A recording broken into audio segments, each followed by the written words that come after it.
kelas 9 saya rubah jadi cita-cita jadi guru biologi. Lalu saya itu di Sumba, saya merantau di Sumba. Saya pulang kembali di Kupang, masuk SMA 3. Lalu saya masuk jurusan biologi. Kelas 1 naik kelas 2 kan dulu masih pakai jurusan A1 A2. Ya kan? Kelas 2 masuk jurusan biologi. Karena tekad jadi guru biologi. Tapi kelas 11 itu jurusan biologi, saya dapat satu mata pelajaran menggambar pakai misra bagus, saya suka sekali. Nah, saya punya basic matematika yang bagus sejak SMP. Lalu saya pikir, kalau gambar dengan matematika digabung ini kayaknya apa nih? Oh, pengawas bangunan, insinyur. Lalu saya rubah sampai cita-cita lagi. Saya harus jadi insinyur bangunan, pengawas. Saya rubah. Lalu saya belajar sungguh-sungguh, lolos PMDK. PMDK itu masuk Undana tanpa tes. Jurusan teknik sipil. Kita angkatan pertama, Fakultas Teknik Undana. Saya masuk, puji Tuhan, kuliah sampai semester 8 saya bertobat. Semester 8 saya bertobat, terima Tuhan Yesus. Entah kenapa saya punya hati ini betul-betul berubah total, cara berpikir saya segala macam berubah total.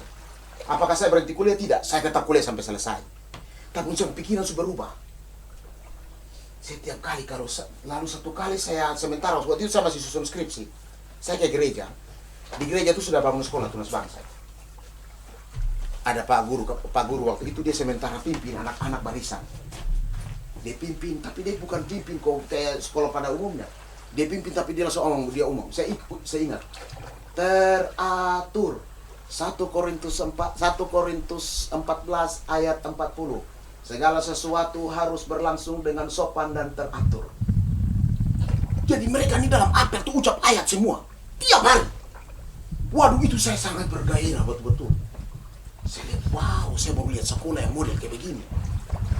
Bebas ajar firman Tuhan, bebas menyembah Tuhan, bebas berdoa tiap hari. Pokoknya saya lihat luar biasa. Lalu saya mulai berpikir, saya mau jadi pilih dua, misionari atau jadi guru. Saya berdoa, Tuhan, apa yang saya dengar dari seorang pemimpin, saya ikut itu. Saya pikir itu yang jadi arahan buat saya. Ketika saya habis yudisium, saya langsung dipilih saya diminta untuk jadi guru. Dan sejak saat itu, saya jadi guru sampai hari ini.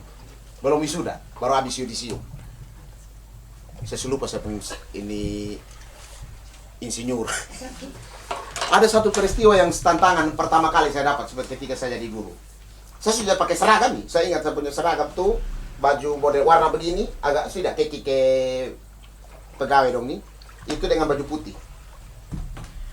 Saya mau pergi ambil apakah tanda tangan ijazah, saya sudah lupa, ke kampus. Nah, sudah tersebar di semua sepungkawan dong bahwa Marcel Ali sudah jadi guru SD. Bayangkan, semua disuruh urus proyek, urus mengawas segala macam, semua tersebar Marcel Ali jadi. Sedangkan saya selama kuliah tuh hampir selalu jadi pemimpin. Ketua ini. Jadi saudara bisa bayangkan. Lalu tiba-tiba terdengar kabar bahwa saya jadi guru SD. Jadi saya sampai di sekolah, sampai di kampus dengan pakaian seragam, saya tidak mau ganti, saya pergi ambil ijazah, saya sudah lupa. Saya ingat, saya turun dari bemo, saya pun kawan-kawan dong ada duduk di itu halte begitu. Saya lihat ada bisik-bisik. Aduh, mau bisik apa saya juga tidak tahu. Saya pegang, saya sadar. Sampai di dekat-dekat begini saya dengar ada hitung. 1, 2, 3. Selamat pagi Pak Guru.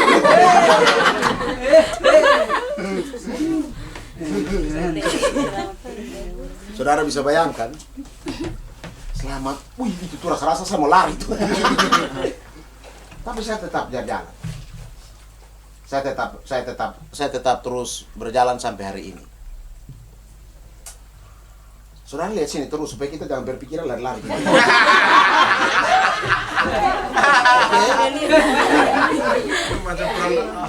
Nah, saudara apa yang kita kasih itu saya jujur. Saudara mau dengar saya penggaji pertama. Saya penggaji pertama waktu itu 125.000. Sampai tanggal 5 sudah selesai. Tanggal 5 saya selesai, serius loh. Saya ingat tuh setiap habis tanggal 5 tuh saya jalan kaki dari semua pernah pi Kupang ya? Pernah ya? Saya jalan kaki dari halte Ibu Bet. Dari saya punya rumah, sekolah, Tunas Bangsa, sampai Labat. Setelah tanggal 5. Tiap hari. Luar biasa betul. Tapi nanti saya cerita lagi. Capek. Tapi tiap kali kalau ketemu ini anak-anak, wow. Sampai hari ini saya masih terus rindukan hal itu. Saya punya kesempatan mengajar semakin berkurang. Bahkan sudah tidak lagi, sudah hampir 3 tahun tidak mengajar. Saya tidak di kelas. Saya selalu rindu sekali mengajar, duduk dengan mereka saat teduh. Itu luar biasa, saya selalu rindu hal itu. Saya sangat merindukan hal seperti itu. Satu kali saya terlalu capek pulang sekolah karena jalan kaki kan. Capek sekali. Saya jalan sampai di SMP 2. Karena saya kalau pulang karena jalan kaki, jadi kalau saya pulang tuh agak malam. Supaya apa? Gak ada yang lihat. Serius loh. Jadi pulang tuh agak matahari agak terbenam supaya gak ada yang lihat. Kalau siang kan nanti orang lihat toh. Jadi agak amat harus agak terbenam. Jadi entah waktu itu kenapa saya akhirnya pilih pulang lebih tempo. Sampai di SMP 2 saya capek sekali. Lalu saya berdoa begini, Tuhan, itu uang bemo 500 rupiah. Tuhan, kasih saya 500 supaya saya bisa nyawa. Kaki sampai sekitar 10 langkah. Tiba-tiba saya lihat ini uang 500 rupiah yang dulu warna kuning keemasan itu. Saya lihat ini uang kebersinar. 500 di situ tuh. Wih, saudara saya mau 500, saudara, tapi waktu itu tuh semua hati berbunga-bunga sekali. Kenapa? Sangat butuh, kaki terlalu capek. Ini 500 mengkilat di situ. Saya ambil bilang terima kasih Tuhan. Saya potong ikut kanan lalu saya tahan oto. Pas saya tahan oto begini, ternyata ini sopir saya kenal. Om Amos, saya ingat itu Om sopir nama Om Amos. Jadi akhirnya itu 500 pakai untuk besok karena waktu hari itu saya naik Oto Fare. Saudara, waktu itu cerita ini konyol. Tapi bagi saya cerita ini begitu mahal buat saya. Saya tidak pernah menduga bahwa hari ini saya akan bercerita hal itu di depan saudara. Dengar baik-baik. Saya duduk di depan saudara, dengar. Nikmati setiap proses yang kamu hadapi saat ini. Besok-besok itu jadi cerita yang mahal. Amin. Yes. Nikmati setiap proses yang kamu hadapi saat ini. Itu akan jadi hal yang mahal. Saudara ada yang bisa tangkis. Apapun, nikmat. Terlalu banyak saya alami.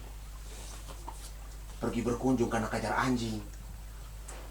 Tapi saya paksa tetap harus berdiri di situ tahan. Untuk masuk bilang, Bapak, Mama, saya takut anjing, ya tolong